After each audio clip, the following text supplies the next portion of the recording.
Good morning, everyone. Welcome to the Division ICT training for Kanagawan District. Hello. I'm sorry I'm not able to be there with you right now since the DepEd Central Office has something for me to do also here in Kalibu, Aklan. Um, I'd just like to say thank you so much for attending this activity that we have in our division office together with the Kanagawan district administrators and teaching and non-teaching personnel. Now, before anything else, I'd like to say also thank you to the Microsoft Education ambassadors that are with you today, namely Sir Nestor De Luna. We also have there Ma'am Flor Cabidog, and we have also there um, Ma'am Sophia Tan. Then we have Sir Lester from the Ormoc City Division. Will be joining us today and for the next 3 days. We have Ma'am Maris Relano Juan from La Paz District. We also have with us two of our Microsoft Educator ambassadors to be, and currently in the process of the MEA adoption process. We have Ma'am Janine Caneg, Ma'am Janine and Timosa, and Ma'am Elsie Kaliwan, who will be with us today till the 3 days together with Sir Ruben Comidero, our technical team, who is also with us. So thank you so much, guys, for being with them today. Now, I'd like to discuss with this plenary about the future of work. So, this the enhancement to transformation. I hope you will also introduce about the Microsoft Innovative Educator program and the MIE program, the Microsoft Education Ambassadors program, and the certification for Microsoft Certified Educator. So the future of work, let me start. Uh, have you asked yourself if will robots take our job or my job or your job? Because of the automation that we are having today. Just like, for example, in this picture, in this slide, or in this picture, you can see this a waiter or a server who is a robot. The other picture, I think I don't know what's that. Is it a nanny or a teacher, I think? Then the other picture is a chef. Then another picture of robots taking over the manufacturing industry. Now the question is, uh, how are we preparing our students right now who are currently enrolled as students from kindergarten to grade 6 in your schools? How are we preparing them in the future with automation as a possibility, and not really just a possibility, but automation uh, as part of their future? So, yeah, paano nyo ginagawa yon? The next question also is, uh, what courses are we letting our students take in the coming years? Like, for example, commercial pilot today may actually get a good salary of around 50,000 pesos per flight. Like, for example, Tacloban to Manila, commercial pilot may have compensation of around 50,000 pesos for that case. And how much more those distance flights from the Philippines towards any other country of destination. But the problem is, in the coming 10 to 20 years, commercial pilots or the commercial pilot job is being feared to be replaced by robots and automation with a probability of 55%. This is with the study of the uh, longitudinal study conducted by different universities in the United States of America. Right now, also there are some students who are taking up courses like accountants and auditors, and it's also a high-paying job. But unfortunately, the probability of automation for these kinds of jobs is actually so high that it reaches up to 94% in the coming 10 to 20 years. So, yung may mga anak po dito or sa inyo who are taking accounting and courses of the like or related to those courses, then yeah, that's the number, 94% probability of automation. So, hinay-hinay na po yatang maghanap ng ibang trabaho or maybe another skill sets for those kinds of students or for those kinds of people so that they may be able to adapt in the coming years. Next is the police, fire, and ambulance dispatchers. So, yung mga police po natin, you're familiar with the movie RoboCop, right? So, RoboCop is an example of a fictional movie before, but it's not a fictional movie or it's not a fictional situation at all as of the moment.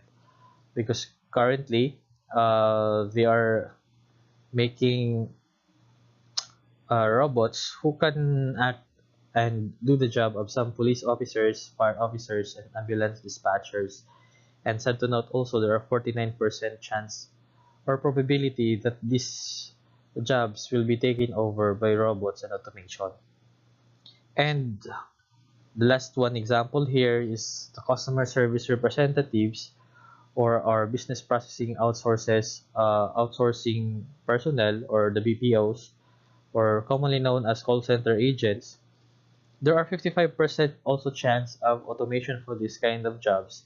Uh, since of all these jobs, example that were mentioned, there is a trend of being a routinary activity or routinary skills that a simple robot can actually do that instead of a person. And with 99.9% accuracy, with a more faster response rate, and it can be programmed and it doesn't tire at all compared to humans. So the question really is, how do we prepare our students for these kinds of things? And the other question on the side of us, teachers and educators, how about us? How many probability or percent do we expect these robots and automation may affect our jobs? Any one of you? Will we be or will the robots replace our jobs? Well, luckily, I'd like to show you this number. Yeah. But for our heroes, teachers, so how many percent is our chance of being replaced by robots? It's only 1%. 1% for those teachers who are doing well and are really doing their job. Why?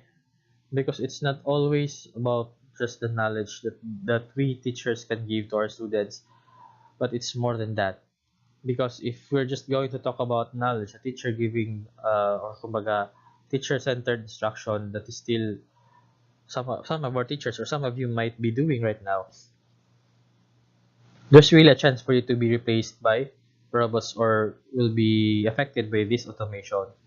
Because in the 21st century learning design, teachers are not supposed to be the be all end all of everything or the end all of all knowledge, and uh, the students are just passive listeners. But instead, it's the other way around, because should teachers in this situation, in this year or in these days right now, we need to be facilitators of learning. That means we need to encourage more student knowledge creations, an avenue of uh, or like strategies on how we will be able to make use of different kinds of activities so that students will be able to create their own knowledge, own set of knowledge, and promote the following skills. Now, that's my question in the next. How do we prepare our students to overcome automation? And these are the things that are needed. Top 10 skills that were needed by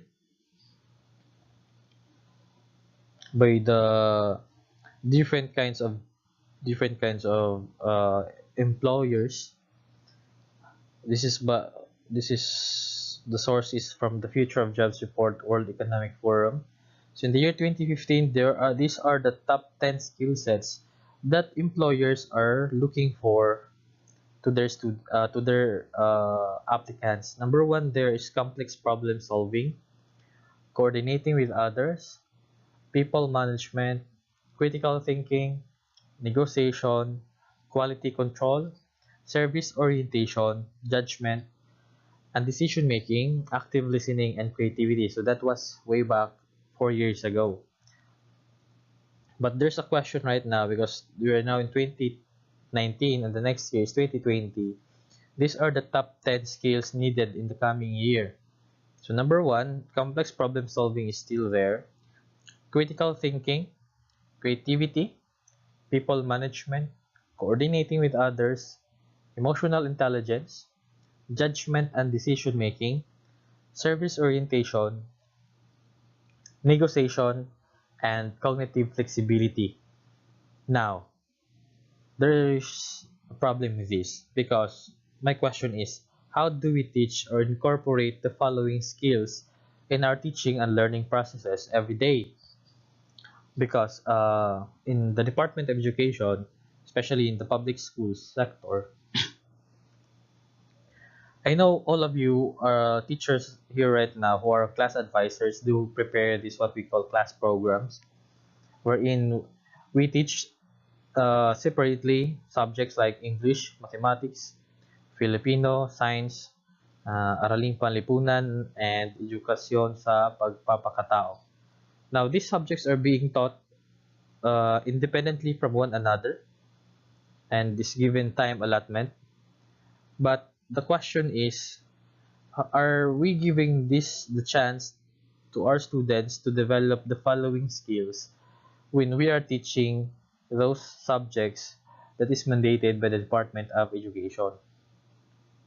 So, for example, if you're teaching about science or mathematics subject in grade 4, how do we teach, or let us say a specific topic like water cycle? In water cycle topic in grade 4 or grade 5, how do we teach this subject or this specific lesson that we are making sure that we are also developing at the same time the complex problem solving skills of our students, critical thinking, creativity, and other skills mentioned in the World Economic Forum. So, paano po ba natin ginagawa? Or are we just teaching science as it is? It's like science. Or for example, we just teach water cycle for the sake of teaching water cycle, but and the tendency is for students to just memorize everything and then afterwards they just forget everything at the end of the school year or maybe at the end of your quiz. So we should think about these things. Now, I want to introduce this thing to you about 21st century learning. So 21st century learning is all about these things. It's all about these things, but there's one lacking here in this slide, which is contextualized thing. So the first one here is collaboration. Because of all those slides mentioned or of all skills mentioned, there are four common skills that we call 21st century learning that we can summarize all those 10 skills mentioned in the World Economic Forum. Number one is collaboration. Number two is communication. Number three, critical thinking. Number four, creativity. So going back to the previous slide. Now, if we think about the previous slide earlier, we can summarize those in these four specific areas. And the question really is, how do we make sure that these four specific areas in the 21st century learning are we integrating or incorporating in our daily teaching and learning processes? Are we letting our students communicate with one another during class? Wherein some of our teachers may disagree to me when I'm telling you now that students should be able to communicate with one another inside classes because there are some society, kumbaga stigma of society wherein magaling daw si teacher kapag tahimik yung buong klase, which I beg to disagree. Kasi magaling si teacher dapat kapag maingay yung klase, especially kapag yung ingay na nagagawa ng mga students po natin is very related and is all about our topic. Hindi po magaling si teacher kapag tahimik po yung buong klase. Okay? Kasi especially kapag meron ng mga nagmo-monitor po ng mga school heads or education program supervisors from the division offices, tapos biglang dumaan sa room mo, anong sinasabi ng mga teacher sa mga students niya? Quiet kasi may mga bisita. Tapos yung mga education program supervisors naman or maybe department heads or school heads, kapag dumaan sa klase, tapos dumaan sa room mo, tapos ang tahimik ng mga bata, sinasabi pa nila sa mga teachers na very good, disciplined daw yung mga bata. Pero in reality, sinasabihan lang ng mga teachers na quiet yung mga bata to, kumbaga, to create a facade na there's learning there, but unfortunately, there's no learning there. Kasi kung talagang merong learning na nangyari sa klase, students should be able to communicate with one another so that they will be able to collaborate in some project-based learning or problem-based learning dapat na activity na ginagawa ng mga bata with the help of the teacher. Now, in this problem-based or project-based learning approach also, pwedeng ma-develop ng mga bata yung kanilang creativity and critical thinking in solving different kinds of problems, not only in mathematics, but also in science and in other subject areas. So the question really is, how do we integrate also all other subject areas in just one discussion? Kasi paglabas po ng mga bata natin sa school natin, dun paglabas niya ng gate, meron po isang subject doon na hindi po tinuturo natin sa klase, wherein we call Life 101.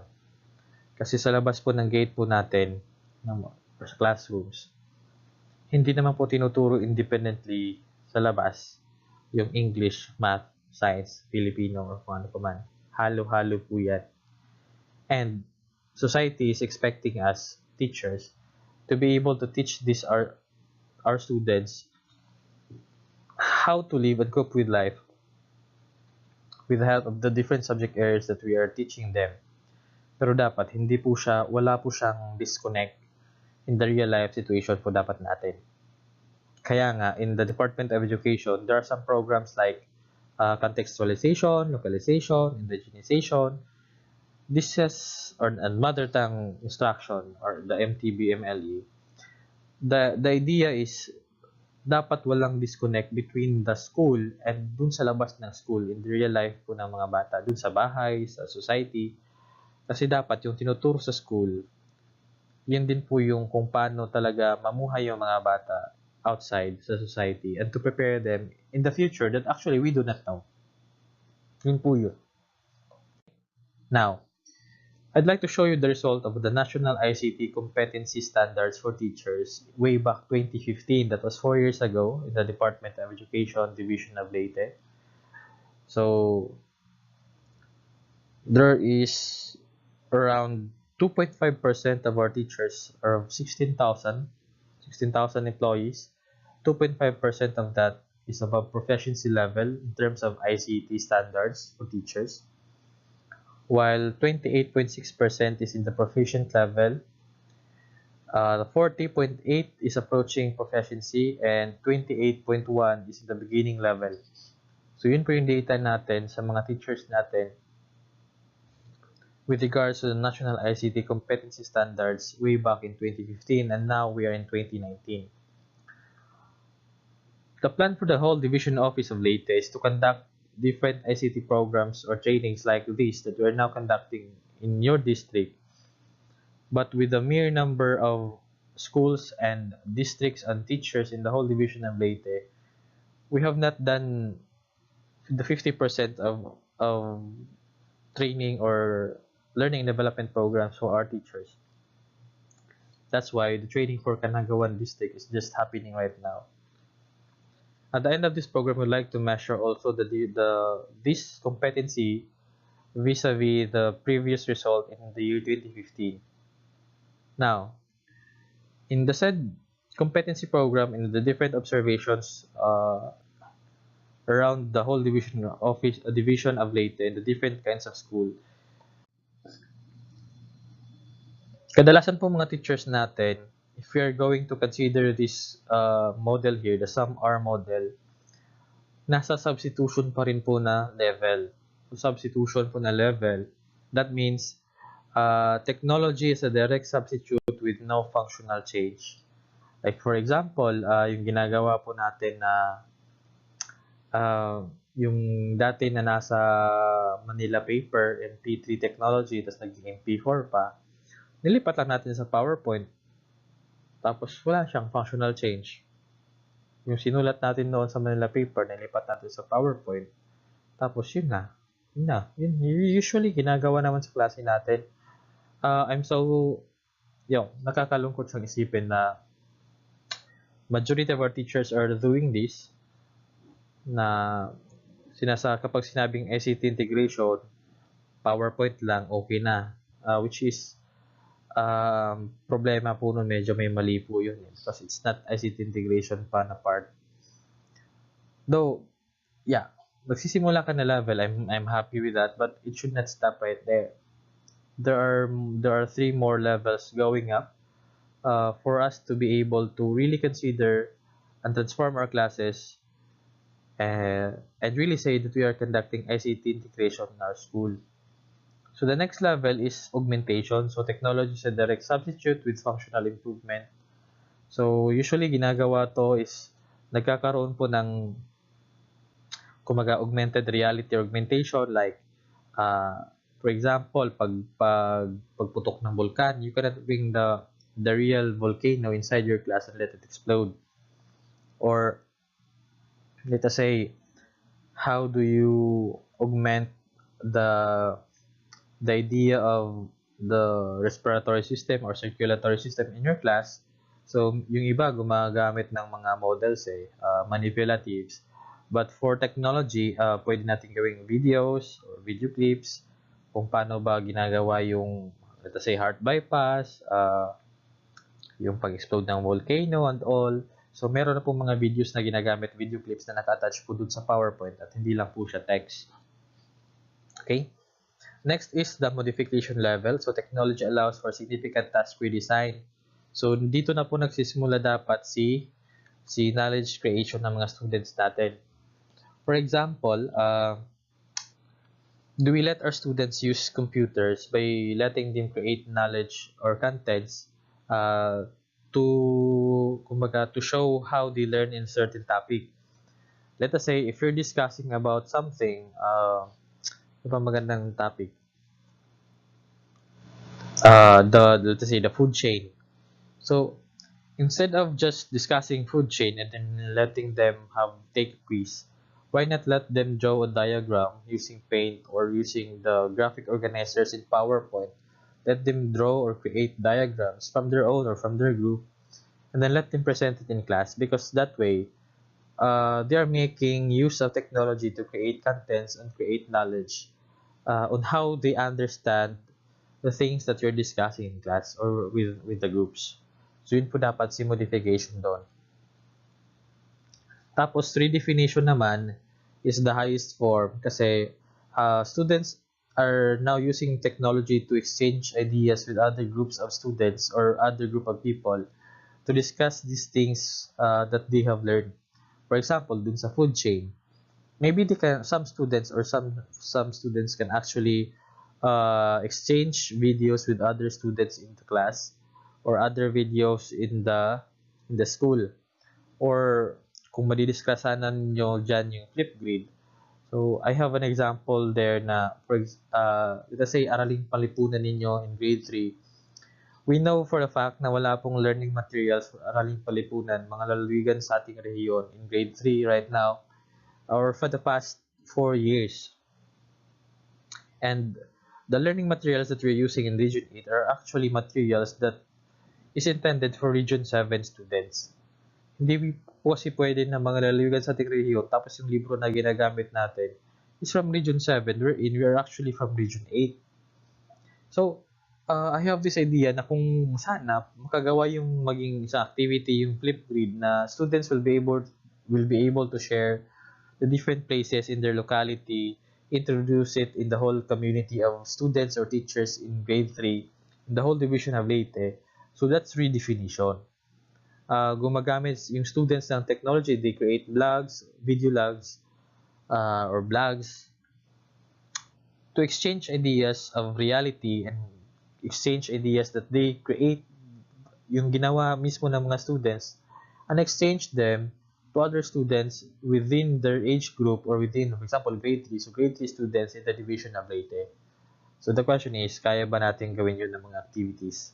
Instead of just letting our students listen passively, tapos we expect them to learn afterwards. Tapos kapag hindi perfect yung student sa quiz, magagalit pa tayo. Ganun po yun. So, example of these some are models. Ito pa, again, let us say, yun nga, dito example kasi is constitution eh. So, isang example ng substitution dito is pwedeng instead of just reading the books, meron ng mga e-books, di ba ngayon? Or mga PDF copy, or nasa HTML files, or instead of filling out a worksheet, nasa Microsoft Word na or Microsoft Forms. Or pwede rin substitution nga, sinabi ko kanina, MP3, ginawa ninyo sa Keynote, PowerPoint, mga Prezi, mga slides, or similar programs that contains information or article about the Philippine institution or constitution itself. So, sa augmentation na level nun, yun nga, dapat may mga videos na to augment these experiences, mga Supreme Court decisions, mga interactive links. So, or mga, let us say, mga court hearings, sa mga Senate hearings po natin, or mga live coverages ng mga Supreme Court decisions. Pero, mataas na level na ito kasi Constitution is in high school or in college levels. But for elementary, yun nga, for example, you're discussing about, ano bang sa elementary na level natin? If you're discussing about Philippine history, so baka may mga video clips about Philippine history na nandyan pa ngayon. If you're discussing about World War II in the Philippine context or in the province of Leyte, marami po yan on the net. So that's augmentation. And again, ito mga modification and yung sa redefinition na levels na na-mention ko na rin po sa inyo kanina. Tapos, I'd like to ibigay siya na bilit sa inyo about this growth mindset and fixed mindset. Baka po kasi sa inyo may iba na ngayon na sasabihin nyo, anyway, alam ko na ito lahat. So, parang, why should I listen to them? I'd like to say po na may dalawang klase lang kasi ng tao. Remember po that the difference between a good day and a bad day is just attitude. So, saan ka po sa dalawang yan? Saan ka po sa dalawang yan na ikaw ba si failure is the limit of my abilities or ikaw ba si failure is an opportunity to grow? Kapag nag-fail po tayo, dapat po hindi po natin nilalagay sa ating utak yan or sa ibaba ng ating ulo kasi it will crush us out. But instead, it should serve as a pedestal for us to better view something in a better perspective. Tapos, don't you give up on things kasi lahat po ng bagay na meron or yung hindi natin alam ngayon, we can actually learn that one in the coming years. So, sa ICT skills po natin na training this today up to the third day, I'd like you to at least try to remember one thing. Tapos, always ask the question na ito bang mga tinuturo sa amin ngayon, ituturo sa inyo ngayon in the next 3 days, how will you be able to use that in your daily work, in the teaching and learning process with your students, na paano magagamit ninyo at ng mga estudyante ninyo yung mga bagay na ituturo sa inyo for the next 3 days. Yun po yung importante doon. Kasi we are not doing this for you just to know about these different Microsoft Office productivity tools and other educational tools, tech tools, not just for you to know about these things, but for you to be able to use these tools to better, for your students to have a better learning experiences with you. And if your students have a better learning experiences with you, they will also have better memories with you. Kasi yung idea po kasi ng pagiging teacher natin, our student, it is not for us to be, kumbaga tayo yung magaling na teacher, tapos yung mga students natin are just, kumbaga, sponge. No, hindi po. Dapat tayo are just facilitating them, tapos we'd like to see them grow more than what we have. Kumbaga, we'd like to see them reach things that we have not reached. Kasi dapat pong maging mas magaling po yung mga students natin compared to us. And that's the ultimate measure of becoming a teacher. Kaya, for you there sa Canagawan district po ng mga teachers and administrators, I really, really love to be with you guys. But unfortunately, the schedule does not permit me to be with you. So I hope lahat po kayo will enjoy and relax. Bawal pong ma-stress in this training. Kapag nasi-stress na po kayo, always remember na growth mindset lang. Kasi kapag nasi-stress ka, ibig sabihin, naka-fix yung mindset mo. So, sinasabi ng utak mo na, I don't like to be challenged. Pero dapat growth mindset kasi sinasabi ng utak mo na challenges help me to grow. Yun po. Okay? Maraming salamat and have a nice day.